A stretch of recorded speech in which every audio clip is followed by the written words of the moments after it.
Hard వర్క్కి value ఇచ్చే టాలీవుడ్ అనే కింగ్డమ్కి అన్డిస్ప్యూటెడ్ ప్రిన్స్ ఎవరైనా ఉన్నారంటే అది విజయ్ దేవరకొండ మాత్రమే.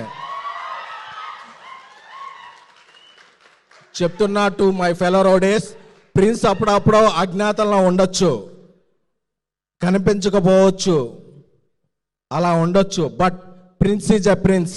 ఎస్వి రంగారావు గారు చెప్పినట్టు సింహం బోన్లో ఉన్న అడవిలో ఉన్న సింహరా డోంగ్రీ అన్నట్టు చాలామంది చెప్తున్నా. అప్పుడప్పుడు ఆయన మీద ఏదో సెటర్లు వేసి ఇది చేసే వాళ్ళకి చెప్తున్నారు. ఆయన పోస్టర్ వేసి ఒక టీజర్ ట్రైలర్ అయిపోయిన దా విజయ్ దేవరకొండ అనే పోస్టర్ కనపడితే ఓపెనింగ్ బాక్స్ ఆఫీసు అది కొంచెం అది మీమ్స్లో మీరు పూరించుకోవచ్చు. అదే విజయ్ దేవరకొండ అంటే దా విజయ దేవరకొండ. ఆయన లైనప్ ఏంటో నాకు తెలుసు, ఆ లైనప్కి ఆయన పడే కష్టం ఏంటో తెలుసు.